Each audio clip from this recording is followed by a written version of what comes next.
بسم اللہ الرحمن الرحیم اللہم صلی علی محمد وعلی آل محمد وبارک وسلم رب اشرح لی صدری ویسر لی امری واحلل عقدۃ من لسانی یفقہوا قولی واجعل لی وزیرا من اہلی آمین یا رب العالمین۔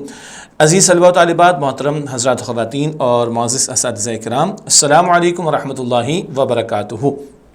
الحمدللہ مطالعہ قرآن حکیم کے چوتھے حصے کا مطالعہ جاری ہے اور آج ہماری کلاس نمبر 33 ہے، اور انشاءاللہ آج ہم سورۃ الشعراء کی آیات 1 تا 9 اور پھر 192 تا 203 کا مطالعہ کریں گے۔ اب آپ کہیں گے یہ کیا ہو گیا کہ پہلے 9 آیات پڑھیں گے، اس کے بعد ایک اتنا لمبا جمپ لگا کر ہم آیت نمبر 192 سے 203 اس کی وضاحت آگے بھی آ جائے گی۔ اور مجھے یقین ہے بہت سے طلباء و طالبات کو اور حضرات و خواتین اور ٹیچرز کو یاد ہوگا کہ سورۃ الشعراء کی کئی آیات ہم پہلے پیغمبروں کے واقعات کے ذیل میں پڑھ چکے۔ کہاں ہم نے پڑھا وہ ذکر آگے کر دیں گے انشاءاللہ۔ بہرحال البتہ آج انشاءاللہ 33ویں کلاس ہے ہماری 33، اور سورۃ الشعراء کی پہلی 9 آیات اور اس کے بعد آیات 192 تا 203 کا مطالعہ کریں گے۔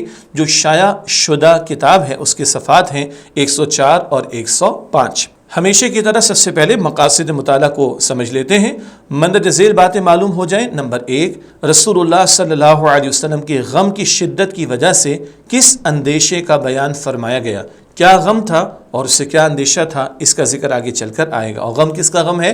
رسول اکرم صلی اللہ علیہ وآلہ وسلم کا غم۔ دوسرا نقطہ جو ہم جانیں گے انشاءاللہ تعالی، قرآن حکیم کا نزول کن کن اعتبارات سے ہوا ہے، کچھ بات پہلے بھی آئی اور آج بھی آئے گی انشاءاللہ تعالی۔ نمبر 3، سورۃ الشعراء میں کون سی آیات دہرائی گئی ہیں، پہلے بھی ذکر آ گیا، آج بھی آئے گا انشاءاللہ۔ اور نمبر 4، قرآن حکیم عربی زبان میں نازل فرمانے کی کیا حکمت ہے، اس کو بھی انشاءاللہ ہم جانیں گے۔ یہ تو مقاصد مطالعہ۔ اب آئیے سورۃ الشعراء کا تعارف آپ کے سامنے رکھتے ہیں، کیونکہ سورت کا مطالعہ شروع ہو رہا ہے تو سورت کا تعارف اور اس کے مضامین آپ کے سامنے رکھتے ہیں۔ آیات کی تعداد کے لحاظ سے سورۃ الشعراء طویل ترین مکی سورت ہے، سب سے طویل مکی سورت آیات کی تعداد کے اعتبار سے سورہ شعراء ہے۔ سورت کا آغاز مشرکین مکہ کے بارے میں آپ صلی اللہ علیہ وآلہ وسلم کو اللہ سبحانہ وتعالی کی طرف سے خاص طور پر تسلی دینے سے ہوتا ہے۔ آیات 10 تا 191 میں 7 انبیاء کرام علیہ السلام، یعنی حضرت موسیٰ علیہ السلام، حضرت ابراہیم علیہ السلام، حضرت نوح علیہ السلام، حضرت ہود علیہ السلام، حضرت صالح علیہ السلام، حضرت لوط علیہ السلام اور حضرت شعیب علیہ السلام کا اپنی قوم کو بڑی ہمت اور عزیمت کے ساتھ اللہ سبحانہ وتعالیٰ کی وحدانیت کی دعوت دینے کا ذکر ہے۔ 7 رسولوں کے واقعات اس صورت میں آئے ہیں اور جن میں توحید کی دعوت کس استقامت کے ساتھ انہوں نے پیش کی، اس کا ذکر ہے۔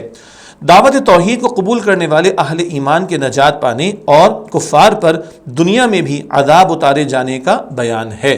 تو قبول کرنے والوں کے لیے نجات اور انکار کرنے والوں کے لیے عذاب دنیا میں بھی آئے گا، یہ بات بھی اس صورت میں ہے۔ گویا ان واقعات کے ذریعے نبی اکرم صلی اللہ علیہ وسلم اور صحابہ کرام رضی اللہ عنہم کو تسلی دی گئی ہے کہ بالآخر اہل ایمان ہی کامیاب ہوں گے۔ کفار و مشرکین نافرمان قوموں کے دردناک انجام سے باخبر ہو کر اپنی بروقت اصلاح کر لیں، جو چاہے اصلاح کر لے، حق اس کے سامنے آ رہا ہے۔ ہر قصے کے بعد 2 آیات، ان فی ذلک لآیہ وما کان اکثرهم مؤمنین وان ربک لہو العزیز الرحیم۔ ان کا ترجمہ آگے بھی آئے گا۔ بے شک اس میں ایک یقیناً نشانی ہے اور ان میں سے اکثر ایمان لانے والے نہیں، اور بے شک آپ کا رب یقیناً غالب ہے، رحم فرمانے والا۔ یہ آیات بار بار کل 8 بار دہرائی گئی ہیں۔ اس صورت کے آخر میں فضائل قرآن کا بیان ہے اور شاعروں کی عمومی کمزوریوں کو بیان کرتے ہوئے اچھے شعراء کی صفات کا بھی ذکر کیا گیا ہے۔ یہ موضوعات ہیں جو انشاءاللہ سورہ شعراء میں ہمارے سامنے آئیں گے۔ اب آئیے آج جن آیات کا ہم ترجمہ اور تشریح کرنے لگے ہیں، پہلے ان کا ترجمہ آپ کے سامنے رکھتے ہیں۔ سورہ شعراء آیات 1 تا 5 ہمارے سامنے اسکرین پر۔ اعوذ باللہ من الشیطان الرجیم، میں اللہ کی پناہ میں آتا ہوں شیطان مردود سے۔ بسم اللہ الرحمن الرحیم، اللہ کے نام سے شروع جو بڑا مہربان نہایت رحم فرمانے والا ہے۔ طاسیم میم، ان کا ترجمہ نہیں کیا جاتا، یہ حروف مقطعات ہیں۔ تلک آیات الکتاب المبین، یہ واضح کتاب کی آیات ہیں۔ لعلک باخع نفسک، شاید آپ صلی اللہ علیہ وسلم اپنی جان دے دیں گے، اللہ یکونوا مؤمنین، اس غم کی وجہ سے کہ وہ ایمان نہیں لاتے۔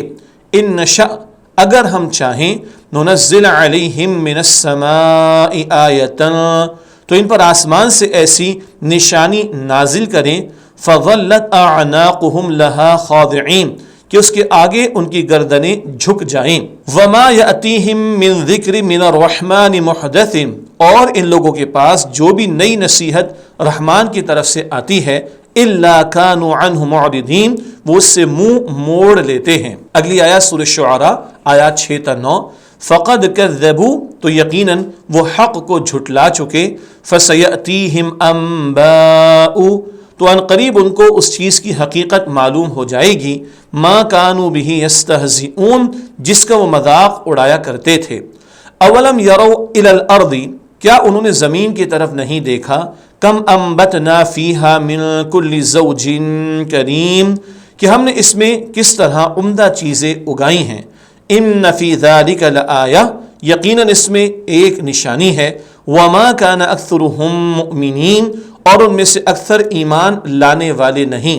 وَإِنَّ رَبَّكَ لَهُوَ الْعَزِيزُ الرَّحِيمُ اور یقیناً آپ کا رب بہت غالب نہایت رحم فرمانے والا ہے. اس کے بعد اگلی آیات ہیں سورۃ الشعراء آیات 192 تا 199 192 سے 199.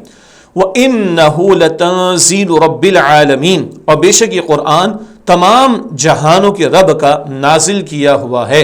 نزل به الروح الامین اسے امانتدار فرشتہ جبرائیل علیہ السلام لے کر نازل ہوا ہے. علی قلبی کا آپ صلی اللہ علیہ وآلہ وسلم کے دل پر لتکون من المنذرین تاکہ آپ ڈرانے والوں میں سے ہو جائیں. بلسان عربی مبین یہ قرآن نازل ہوا ہے واضح عربی زبان میں. وَإِنَّهُ لَفِي زُبُرِ الْأَوَّلِينَ اور بے شک اس قرآن کا ذکر پہلی کتابوں میں بھی موجود ہے. اولم یکن لہم آیتاں کیا ان کے لیے یہ نشانی کافی نہیں. ان یعلمہ علماء بنی اسرائیل کہ اسے بنی اسرائیل کے علماء بھی جانتے ہیں. ولو نزلناہ اور اگر ہم اس قرآن کو نازل فرماتے علی بعض الاعجمین کسی عجمی غیر عربی پر فقرأہ علیہم پھر وہ اسے ان کے سامنے پڑھتا ما كانوا به مؤمنین تو بھی وہ ایمان نہ لاتے. اگلی آیات سورۃ الشعراء آیات 200 تا 203. كذلك سلكناه في قلوب المجرمین اسی طرح ہم نے اس کے انکار کو مجرموں کے دلوں میں داخل کر دیا ہے. لا یؤمنون به وہ اس پر ایمان نہیں لائیں گے. حتى يروا العذاب العلیم یہاں تک کہ دردناک عذاب دیکھ لیں. فیأتیہم بغتۃ پھر وہ ان پر اچانک آ جائے گا. وہم لا یشعرون اور انہیں خبر بھی نہیں ہوگی. فیقولوا تو وہ کہیں گے هل نحن منذرون کیا ہمیں مہلت مل سکتی ہے. یہ الحمدللہ آج جن آیات کا ہم مطالعہ کر رہے ہیں ان کا ترجمہ ہوا. اب آئیے سورۃ شعراء کی پہلی آیت سے ترجمہ اور پھر تشریح آپ کے سامنے رکھتے ہیں. آیت نمبر 1 ہے طاسیم میم. اس کا ترجمہ نہیں کیا جاتا. یہ حروف مقطعات ہیں. اس سورت کی پہلی آیت حروف مقطعات طا سین میم پر مشتمل ہے اور اس کا مفہوم اللہ کے رسول علیہ السلام نے بیان نہیں فرمایا. یہ ایک راز ہے اللہ تعالیٰ اور رسول اللہ علیہ السلام کے درمیان. آیت نمبر 2 تلک آیات الکتاب المبین یہ واضح کتاب کی آیات ہیں یعنی قرآن حکیم کی. تشریح کرتے ہیں قرآن حکیم کی شان کا بیان. قرآن حکیم کو ایک واضح کتاب قرار دیا گیا ہے جس کے الفاظ کے معنی واضح ہیں اور جن میں کوئی ابہام نہیں ہے یعنی شک و شبہ یا کوئی پوشیدگی نہیں کہ کوئی سمجھ نہ سکے. ہدایت کے لیے جو باتیں ضروری ہیں اللہ تعالیٰ نے واضح فرما دی ہیں اور سادہ کلام ہے. ہر دور کا ہر انسان اس سے رہنمائی لے سکتا ہے. ہدایت کے لیے جن باتوں کی ضرورت ہے اللہ تعالیٰ نے واضح طور پر ان کو بیان فرما دیا. آیت نمبر 3 لعلک باخع نفسک الا یکونوا مؤمنین شاید آپ صلی اللہ علیہ وآلہ وسلم اپنی جان دے دیں گے اس غم کی وجہ سے کہ وہ ایمان نہیں لاتے. رسول اللہ علیہ السلام کے غم کا بیان. رسول اللہ صلی اللہ علیہ وسلم کو لوگوں کے ایمان نہ لانے کا غم تھا. کس بات کی فکر تھی حضور کو؟ لوگ ایمان کیوں نہیں لاتے، یہ جہنم کی آگ کا نوالا بن جائیں گے. آج غم ہمارے بھی بہت ہیں. کیا کیا غم ہے ہم سب کو معلوم ہے. اللہ کے رسول علیہ السلام کا غم کیا تھا کہ لوگ ایمان کیوں نہیں لاتے. آیت میں مذکور آپ صلی اللہ علیہ وسلم کے غم کی شدت کا بیان. یہ شدت کیوں ہے اس غم کی؟ آپ صلی اللہ علیہ وسلم کو لوگوں کے ایمان نہ لانے کا اتنا غم تھا کہ اندیشہ ہو رہا تھا کہ آپ صلی اللہ علیہ وسلم اسی فکر امت میں اپنی جان ہی نہ دے دیں۔ یہاں ایک انداز سے آپ صلی اللہ علیہ وآلہ وسلم کو تسلی بھی دی جا رہی ہے۔ کیا تسلی ہے؟ یہ ایمان نہیں لاتے، اپنا نقصان کریں گے، آپ کیوں اپنے آپ کو اتنے غم میں مبتلا کر رہے ہیں کہ کہیں امت کی فکر میں جان ہی نہ دے دیں۔ اس قدر امت کی فکر تھی نبی اکرم صلی اللہ علیہ وسلم کو۔ آیت نمبر 4، ان نشأ ننزل علیہم من السماء آیۃ فظلت اعناقهم لها خاضعین، اگر ہم چاہیں تو ان پر آسمان سے ایسی نشانی نازل کریں کہ اس کے آگے ان کی گردنیں جھک جائیں۔ یہ آیت نمبر 4 کا ترجمہ۔ رسول اللہ صلی اللہ علیہ وسلم کو تسلی۔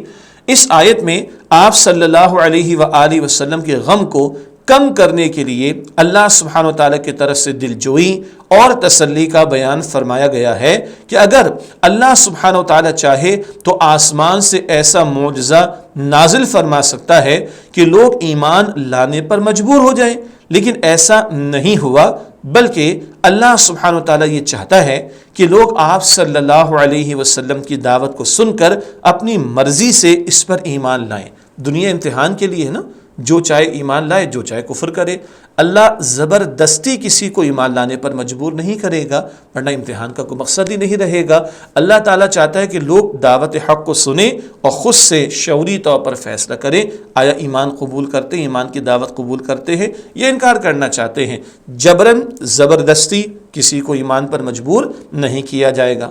مجبور ہو جانے سے مراد، میں نے لفظ جبراً استعمال کیا، اس کی آگے وضاحت ہے، یعنی اللہ سبحانہ وتعالیٰ آسمان سے کوئی ایسی نشانی بھیج دیتا جسے دیکھ کر لوگ ایمان لانے پر مجبور ہو جاتے، جیسے کسی پہاڑ یا کسی بڑے ستارے یا کسی فرشتے کو ان کے سروں کے اوپر لے آتا اور خوف و دہشت کے مارے ان کی گردنیں جھک جاتی اور وہ مجبوراً ایمان لے آتے۔ اللہ ایسی خوفناک کیفیات تاریک کرنے پر قادر ہے، مگر نہیں، امتحان کے لیے زندگی دی، جو چاہے حق قبول کرے، جو چاہے انکار کرے، جبر سے کسی سے قبول نہیں کرایا جائے گا۔ عملی پہلو ہم سب کی بڑی اہم بات ہے، کسی کو زبردستی راہ راست پر لانا ہماری ذمہ داری نہیں، راہ راست سیدھا راستہ، اور نہ ہم سے اس پر باس پرس ہوگی۔ باس پرس سوال جواب۔ اچھا، بار بار ہم دہراتے ہیں کہ اس پوری کلاس کے سلسلے میں جو ہم آپ کے سامنے یہ ساری کلاسز کی ریکارڈنگ پیش کر رہے ہیں، ان میں ٹیکسٹ بک کے الفاظ بھی شامل ہیں اور ٹیچر گائیڈ کے الفاظ بھی شامل ہیں۔ تو ٹیچر گائیڈ ٹیچرز کے لیے ہے، تو کچھ الفاظ وہاں تھوڑے مشکل بھی ہوں گے جو طلبہ کو شاید مشکل لگے، ہم کوشش کرتے ہیں کہ اس ریکارڈنگ میں اس کو بھی آسان کر دیا جائے۔ تو کسی کو زبردستی راہ راست پر لانا ہماری ذمہ داری نہیں، اور نہ ہم سے اس پر باس پرس ہوگی۔ ہمارا کام صرف دین کے پیغام کو احسن طریقے پر بھرپور انداز میں پہنچانا اور کوشش کرنا ہے۔ اللہ سبحانہ وتعالیٰ کو وہ ایمان مطلوب ہے جو اپنے اختیار سے لایا جائے، نہ کہ کسی دباؤ اور مجبوری کے تحت۔ جبر سے نہیں، مجبوری کے تحت نہیں، آدمی اپنی آزاد مرضی سے، اختیار سے ایمان قبول کرے۔ اس لیے اللہ سبحانہ وتعالیٰ نے انبیاء اور رسول علیہ السلام بھیجے، صحیفے اور کتابیں نازل فرمائیں۔ یہ حقیقت قرآن حکیم میں متعدد مقامات پر بیان کی گئی، متعدد کئی مقامات پر۔ مثلا دیکھیے سورہ یونس آیت نمبر 99، سورہ ہود آیات 118 اور 119، اور سورہ غاشیہ کی آیات 21 اور 22۔ مختلف مقامات پر اللہ تعالیٰ نے نشانیوں کو واضح کیا، پیغمبروں کا بھیجا جانا، کتابوں کو نازل کیا جانا، اور جو حق تمہارے پاس ہے اسے قبول کرو، اس بات کو بار بار قرآن پاک میں بیان کیا گیا۔ آیت نمبر 5، ما یأتیہم من ذکر من الرحمن محدث الا كانوا عنہ معرضین، ان لوگوں کے پاس جو بھی نئی نصیحت رحمان کی طرف سے آتی ہے وہ اس سے منہ موڑ لیتے ہیں۔ یہ آیت نمبر 5 کا ترجمہ۔ اللہ سبحانہ تعالیٰ کی آیات کے بارے میں کفار کا رد عمل۔ اللہ سبحانہ تعالیٰ کی طرف سے جب بھی انداز بدل کر کوئی نئی نصیحت آتی ہے تو وہ اس سے منہ موڑتے ہیں، یعنی اس نصیحت کو مان کر عمل کرنے کے بجائے اس کا انکار کرتے ہیں۔ اللہ مختلف انداز سے حق کو واضح کر رہا ہے، پیغام کو پہنچا رہا ہے، مثالیں دے کر، واقعات کو بتا کر، دلائل پیش کر کے، چاہے تاکہ لوگ حق قبول کریں۔ اب جو انکار کے روش پر اڑ جائیں ان کو تو پھر سمجھایا نہیں جا سکتا، اور ان کفار کی ہر دھرمی کا عالم کیا ہے؟ منہ موڑتے اور حق قبول نہیں کرتے۔ سورۃ الشعراء کی آیت نمبر ہے 6، فَقَدْ كَذَّبُوا فَسَيَأْتِيهِمْ أَنبَاءُ مَا كَانُوا بِهِ يَسْتَهْزِئُونَ، تو یقیناً وہ حق کو جھٹلا چکے تو عنقریب ان کو اس چیز کی حقیقت معلوم ہو جائے گی جس کا وہ مذاق اڑایا کرتے تھے۔ یہ آیت نمبر 6 کا ترجمہ ہے۔ مشرکین مکہ کے لیے عذاب کا ڈراوا۔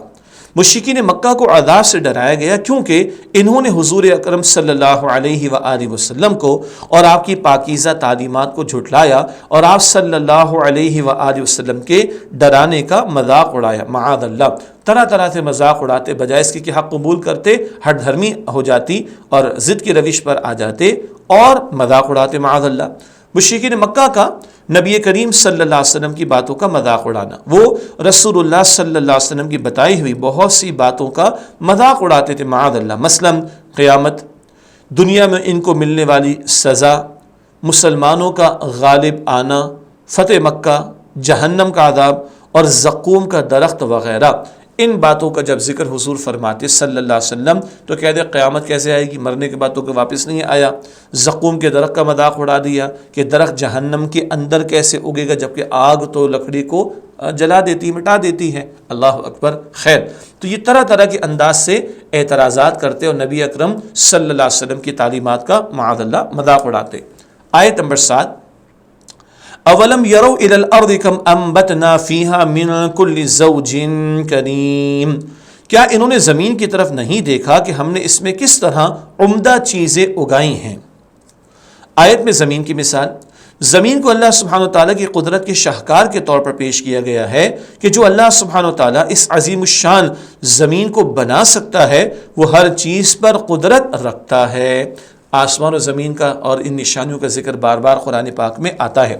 زمین سے حاصل ہونے والی نعمتیں، زمین سے اللہ سبحانہ وتعالی نے کتنی قسم کی عمدہ چیزیں اگائیں، گویا یہ زمین اور اس سے پیدا ہونے والی ساری چیزیں اس بات پر دلیل ہیں کہ وہ اللہ سبحانہ وتعالی ایک ہے اور تمام قدرتوں کا حامل ہے۔ اس زمین پر پھیلی ہوئی اللہ کی نعمتیں، بار بار ان کا تذکرہ قرآن پاک کرتا ہے، اور مطالعہ قرآن کے ذیل میں باتیں کافی تفصیلات سے پہلے بھی آ چکی ہیں۔ سورہ شعراء کی آیت نمبر 8، ان فی ذلک لآیہ وما کان اکثرهم مؤمنین، یقیناً اس میں ایک نشانی ہے اور ان میں سے اکثر ایمان لانے والے نہیں۔ یہ آیت نمبر 8 کا ترجمہ۔ آیت سے مراد نشانی ہے، یہ باتیں پہلے بھی ہم پڑھ چکے ہیں نا، آج پھر دہراتے ہیں۔ آیت، اس کا ترجمہ نشانی، آیت سے مراد نشانی ہے۔ نشانی سے کوئی نیا علم حاصل نہیں ہوتا، بلکہ پہلے سے موجود علم جو انسان نے بھلایا ہوا ہوتا ہے وہ نشانی دیکھنے سے ذہن میں تازہ ہو جاتا ہے۔ ہمارے کسی دوست نے ہمیں کوئی شے گفٹ کی، وہ ایک پین بھی ہو سکتا ہے، کچھ اور بھی۔ دوست شہری ملک سے چلا گیا اور وہ پین کہیں ہم نے رکھ دیا، بھول گئے، کچھ مہینے گزر گئے، دوست سے رابطہ بھی نہ ہوا۔ ایک آدھ سال کے بعد ہم اپنی ٹیبل کو، بلکہ کبٹ وغیرہ کو صاف کر رہے تھے، پین سامنے آئے گا، فوراً کون یاد آئے گا؟ دوست۔ یہ نشانی ہے، دوست کو جانتے تھے، بھول گئے، نشانی دیکھ کر دوست یاد آ گیا۔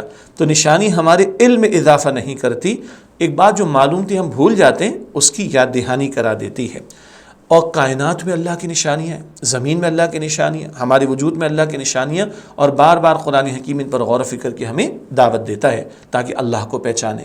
انسانوں کی اکثریت کے بارے میں ایک حقیقت کا بیان، انسانوں کی اکثریت نشانیاں دیکھ کر بھی ایمان نہیں لاتی، یہ بڑا خطرناک جملہ ہے۔ اکثر کا معاملہ گمراہی کی طرف جانے کا، نافرمانی کی طرف جانے کا۔ اللہ تعالی ہم سب کو ہدایت یافتہ لوگوں میں شامل رکھے اور گمراہی کی ہر شکل سے اللہ ہم سب کی حفاظت فرمائے۔ سورہ شعراء کی آیت نمبر 9، وَإِنَّ رَبَّكَ لَهُوَ الْعَزِيزُ الرَّحِيمُ، اور یقیناً آپ کا رب بہت غالب، نہایت رحم فرمانے والا ہے۔ یہ آیت نمبر 9 کا ترجمہ ہوا۔ اللہ سبحانہ وتعالیٰ کی صفات کا بیان۔ اچھا، تھوڑا آپ ذہن پہ زور دیجئے گا، زیادہ نہیں۔ پچھلی کلاس میں جب لوط علیہ السلام کا قصہ ہم پڑھ رہے تھے تو یہ بات آئی تھی، دیکھیے گا۔ اللہ سبحانہ وتعالیٰ کی دو صفات کا بیان فرمایا گیا ہے کہ اللہ سبحانہ وتعالیٰ بہت غالب ہے اور نہایت رحم فرمانے والا ہے۔ کچھ یاد آ رہا ہے؟ آگے چلتے ہیں۔ اللہ سبحانہ وتعالیٰ کی صفت عزیز کا تعلق ان نافرمان و کفار سے ہے جنہیں بتایا گیا ہے کہ وہ اللہ سبحانہ وتعالیٰ کی نافرمانی کر کے اللہ سبحانہ وتعالیٰ کی پکڑ سے نہیں بچ سکتے اور نہ ہی معاذ اللہ سبحانہ وتعالیٰ کو ہرا سکتے ہیں۔ اور اللہ سبحانہ وتعالیٰ کی صفت رحیم کا تعلق ان فرمانبردار اور ایمان لانے والوں سے ہے کہ جو اللہ سبحانہ وتعالیٰ کی فرمانبرداری کر کے اس کی رحمت کے مستحق بنتے ہیں۔ یاد آیا؟ تو عزیز یہ ڈراوا ہے نافرمانوں کے لیے، رحیم یہ امید کی کرن ہے، روشنی ہے، کس کے لیے؟ فرمانبرداروں کے لیے۔ تو آپ کو یاد آیا؟ اور یہی دو آیتیں، آیت نمبر 8 اور 9 جو 8 مرتبہ سورہ شعراء میں دہرائی گئیں، اور پچھلے لیسنس میں بھی ہم لوط علیہ السلام کے قصے کے بیان میں پڑھ چکے ہیں۔ یہاں تک آ کر سورہ شعراء کی 9 آیات کا مطالعہ مکمل ہوتا ہے اور ایک رکوع بھی سورہ شعراء کا مکمل ہوتا ہے۔ اب ایک اور علمی بات آپ کے سامنے رکھ کر بات کو مزید آگے بڑھائیں گے۔ آیات 8 اور 9 یہ پوری صورت میں 8 مرتبہ دہرائی گئی ہیں، اور ہر نافرمان قوم کے ذکر کے بعد بطور درس سے عبرت اور نصیحت کے ان آیات کو دہرایا گیا ہے تاکہ یہ بات واضح ہو کہ اللہ سبحانہ وتعالیٰ کے نافرمان اللہ سبحانہ وتعالیٰ کے عذاب سے نہیں بچ سکتے، اور اللہ سبحانہ وتعالیٰ کے فرمانبردار اللہ سبحانہ وتعالیٰ کی رحمت کے مستحق ٹھہرتے ہیں۔ ان دو صفات کا یہ مزید ذکر آ گیا۔ یہاں تک آ کر سورہ شعراء کی 9 آیات کا بیان مکمل ہوتا ہے، ایک رکوع بھی مکمل ہوا، اور اب ایک نوٹ ہے کیونکہ اس کے بعد ہم انشاءاللہ آیت 192 پر چلے جائیں گے۔ وہ نوٹ کیا ہے؟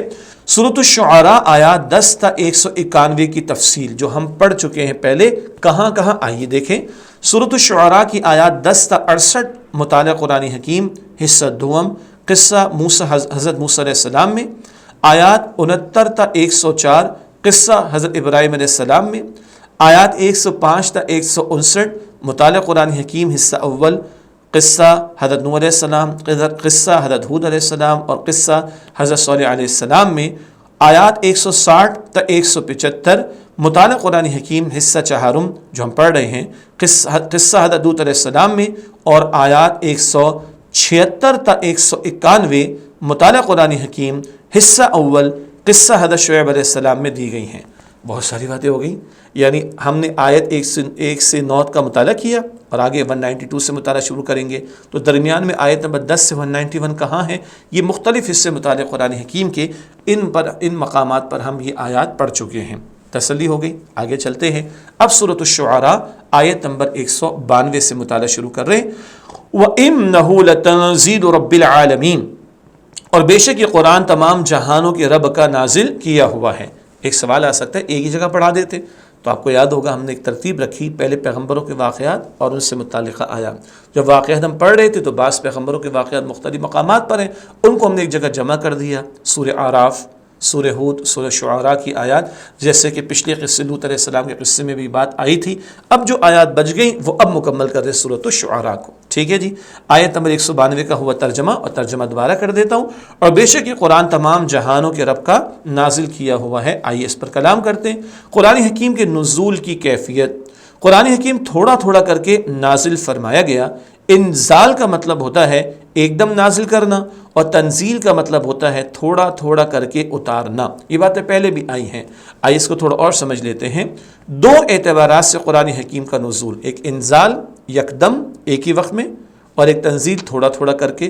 دو اعتبارات سے قرآن حکیم کا نزول، قرآن حکیم کا نزول دو اعتبارات سے ہے۔ ایک تو پورے کا پورا قرآن حکیم ایک ہی رات میں لوح محفوظ سے آسمانی دنیا پر نازل فرمایا گیا، اور یہ رات لیلۃ القدر کہلاتی ہے۔ پھر قرآن حکیم آسمان دنیا سے تھوڑا تھوڑا کر کے آپ صلی اللہ علیہ وآلہ وسلم کے قلب مبارک پر 23 برس میں نازل فرمایا گیا۔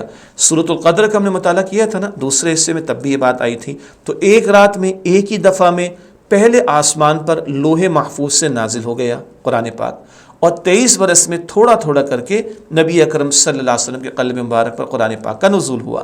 13 برس مکہ مکرمہ میں جو قرآن حکیم کا مکی حصہ ہے، اور 10 برس ہجرت فرمانے کے بعد مدینہ منورہ میں جو قرآن حکیم کا مدنی حصہ کہلاتا ہے۔ اس طرح تھوڑا تھوڑا کر کے 23 برس میں قرآن حکیم کے نزول کی تکمیل ہوئی۔ میں سمجھتا ہوں آسان بات ہے، دو اعتبارات سے قرآن پاک کا نزول۔ آیت نمبر 193، نزل بہ روح الامین، اسے امانت دار فرشتہ جبرائیل علیہ السلام لے کر نازل ہوا ہے۔ قرآن حکیم کا نزول، قرآن حکیم اللہ سبحانہ وتعالیٰ نے حضرت جبرائیل علیہ السلام کے ذریعے سیدنا حضرت محمد مصطفیٰ صلی اللہ علیہ وسلم کے قلب اطہر پر نازل فرمایا۔ حضرت جبرائیل علیہ السلام کو الروح الامین فرمایا گیا، یعنی نہایت امانت دار روح، روح الامین نہایت امانت دار روح۔ یہ ہمیشہ اللہ سبحانہ وتعالیٰ کی طرف سے انبیاء کرام علیہ السلام پر اس کے بندوں کے لیے نور وحی یعنی اللہ سبحانہ وتعالیٰ کے پیغامات لانے کی خدمت انجام دیتے رہے ہیں۔ تمام فرشتوں کے سردار بھی ہیں اور اللہ کی وحی پہ لے کر جبریل امین امانت دار فرشتے ہیں، جبریل امین علیہ السلام رسولوں تک وحی لے کر آتے رہے۔ حضرت جبریل علیہ السلام کو الروح الامین کے لقب سے پکارنے کی وجہ یہ بھی سمجھ لیتے ہیں۔ ان کے لیے الروح الامین امانت دار روح کا لقب استعمال کرنے سے یہ بتانا مقصود ہے کہ رب العالمین کی طرف سے اس قرآن حکیم کو لانے والی وہ خاص روح ہے جو پوری طرح امین ہے، امانت دار۔ اللہ سبحانہ وتعالیٰ کا پیغام جیسا ان کے سپرد کیا جاتا ہے وہ ویسا ہی بغیر کسی کمی بیشی کے پہنچا دیتے ہیں۔ اپنی طرف سے کچھ بڑھانا یا گھٹا دینا یا خود کچھ تصنیف کر لینا ان کے لیے ممکن نہیں ہے۔ یہ ہے ان کا امانت دار ہونا، امین ہونا حضرت جبرائیل علیہ السلام کا۔ آیت نمبر 194 علی قلبک لتکون من المنذرین، آپ صلی اللہ علیہ وآلہ وسلم کے دل پر تاکہ آپ ڈرانے والوں میں سے ہو جائیں۔ قرآن حکیم نازل کرنے کی حکمت۔ قرآن حکیم آپ صلی اللہ علیہ وآلہ وسلم کے قلب مبارک پر نازل فرمایا گیا تاکہ آپ صلی اللہ علیہ وآلہ وسلم تمام جہان والوں کو ڈر سنانے والے بن جائیں، یعنی اللہ سبحانہ تعالیٰ کے احکامات بندوں تک پہنچائیں، انہیں عذاب سے ڈرائیں اور انہیں آخرت کی ابدی زندگی سے خبردار کر کے نجات کا سامان کریں۔ یہ بنیادی ذمہ داری تمام رسولوں کی اور یہ رسول اکرم صلی اللہ علیہ وسلم کی بھی تھی، لوگوں کو اللہ کے عذاب سے ڈرانا اور آخرت کی فکر ان کے اندر پیدا کرنا۔ عملی پہلو، ہمیں چاہیے کہ قرآن حکیم کے ذریعے اپنی فکر کرتے ہوئے ان لوگوں کو بھی اللہ سبحانہ تعالیٰ سے جوڑنے کی کوشش کریں جو اپنے خالق سے قطع تعلق ہیں اور آخرت میں انجام دہی سے بے خبر، غفلت و لاپرواہی میں زندگی گزار رہے ہیں، تاکہ وہ غفلت چھوڑ کر اپنے انجام کی فکر کریں اور اس کے لیے تیاری کریں۔ ہمیں بھی خود نیک بننا ہے، دوسروں کو نیکی کی دعوت دینی، خود قرآن پاک کو سیکھنا، سمجھنا، عمل کرنا ہے اور دوسروں تک بھی اس کو پہنچانے کی کوشش کرنی ہے، اس سے پہلے کہ زندگی کی محدود مدت ان کے ہاتھ سے نکل جائے اور ان کو ہمیشہ کے لیے پچھتانا پڑے۔ تو ہمیں خود بھی آخرت کی فکر کرنی اور دوسروں کو بھی اس کی توجہ دلانے کی کوشش کرنی ہے۔ آیت نمبر 195 بلسان عربی مبین، یہ قرآن نازل ہوا ہے واضح عربی زبان میں۔ قرآن حکیم کی زبان ہم سب جانتے ہیں عربی ہے، یہاں ذکر بھی آ گیا۔ قرآن حکیم عربی زبان میں نازل فرمایا گیا، یعنی نہایت واضح، فصیح اور دیہات میں بولے جانے والی خالص عربی زبان میں۔ فصیح بہت سادہ انداز میں بات کو بیان کر دینا، بڑی وضاحت کے ساتھ بیان کر دینا، اور دیہات سے مراد عرب کے دیہات، میرے آپ کے نہیں جی، عرب کے دیہاتوں میں خالص زبان عربی زبان بولی جاتی تھی، اس میں قرآن پاک کا نزول ہوا۔ قرآن حکیم عربی زبان میں نازل فرمانے کی حکمت، قرآن حکیم کو فصیح، واضح اور شگفتہ زبان میں اس لیے نازل فرمایا کہ آپ صلی اللہ علیہ وآلہ وسلم کی قوم عربی زبان بولتی تھی اور سمجھتی تھی۔ اس کا مقصد یہ تھا کہ آپ صلی اللہ علیہ وآلہ وسلم جب انہیں قرآنی تعلیمات سے آگاہ فرمائیں اور انہیں انجام سے خبردار کریں، یعنی عذاب سے ڈرائیں اور جنت کی خوشخبری دیں، تو بات پوری طرح ان کی سمجھ میں آ سکے۔ یہ تو ہوا ان کے لیے، اور پھر آج ہم تک اور آپ تک پہنچا، جن کو عربی نہیں آتی وہ عربی سیکھیں گے، اور نہیں سیکھ پاتے، نہیں سمجھ پاتے عربی، تو ترجمہ تشریح اس سے فائدہ اٹھا کر کتاب ہدایت کو سمجھ کر اس کے تقاضوں پر عمل کریں گے۔ اللہ ہم سب کو مزید توفیق عطا فرمائے۔ اگلی آیت ہے سورۃ الشعراء کی آیت نمبر 196 وَإِنَّهُ لَفِي زُبُرِ الْأَوَّلِينَ، اور بے شک اس قرآن کا ذکر پہلی کتابوں میں بھی موجود ہے۔ قرآن حکیم کے حق ہونے کی دلیل، قرآن حکیم کا ذکر پہلی کتابوں میں بھی موجود ہے، اور یہ اس بات کی دلیل ہے کہ قرآن حکیم اللہ سبحانہ وتعالیٰ کا کلام ہے۔ یہ باتیں پہلے بھی ہم پڑھتے آئے ہیں، پچھلے رسولوں کی تعلیمات قرآن حکیم میں آ گئی، پچھلے رسولوں کی تعلیمات میں قرآن حکیم اور آخری رسول نبی اکرم صلی اللہ علیہ وسلم کا ذکر بھی موجود ہے۔ علمی بات، قرآن مجید کی بنیادی تعلیم اور ہدایت وہی ہے جو سابقہ کتب آسمانی کی رہی ہے۔ کتاب کی جمع کتب، کتب آسمانی، آسمانی کتابیں جو نازل ہوئیں ان کا ذکر ہو رہا ہے، اس لیے وہ اپنی اصل کے اعتبار سے ان کتابوں میں موجود رہا ہے۔ پچھلی کتابوں کی تعلیمات قرآن کریم میں آگے قیامت تک کے لیے محفوظ ہیں، تو خود قرآن کریم ان پچھلی کتابوں میں گویا موجود رہا ہے۔ نیز ان میں ایسی پیشن گوئیاں بھی موجود ہیں جو رسول اللہ صلی اللہ علیہ وسلم کی بعثت اور کلام الہی کے نزول پر دلالت کرتی ہیں. دلالت کرنا دلیل ہونا. ایسی پیشن گوئیاں موجود ہیں جس سے واضح طور پر پتہ چلتا ہے رسول اللہ علیہ السلام برحق رسول اللہ سبحانہ وتعالیٰ کے اور قرآن حکیم اللہ تعالیٰ کا برحق کلام ہے. اس کے دلائل بھی قرآن پاک میں موجود. آیت نمبر 197. اولم یکن لہم آیتا ان یعلمہ علماء بنی اسرائیل. کیا ان کے لیے نشانی کافی نہیں کہ اسے بنی اسرائیل کے علماء بھی جانتے ہیں؟ قرآن حکیم کے برحق ہونے کی ایک اور نشانی. علماء بنی اسرائیل قرآن حکیم کے حق ہونے سے واقف ہیں اور وہ اسے اچھی طرح جانتے ہیں کہ یہ وہی کتاب اور وہی رسول صلی اللہ علیہ وآلہ وسلم ہیں جن کی خبر پہلے سے آسمانی صحیفوں میں بھی دی گئی تھی. جو پچھلی کتابوں کے علم رکھنے والے تھے ان کو پتہ تھا آخری پیغمبر صلی اللہ علیہ وسلم کی نشانیوں کے بارے میں اور قرآن حکیم کے آخری کلام ہونے کے بارے میں. چنانچہ ان میں سے بعض نے اعلانیہ اور بعض نے اپنی خصوصی مجلسوں میں حق کا اقرار کیا اور بعض انصاف پسند اس علم کی وجہ سے مسلمان ہو گئے اور واقعی رسول نبی اکرم علیہ الصلوۃ والسلام پر ایمان لے آئے. کچھ یہود میں سے کچھ نصارہ میں سے بھی.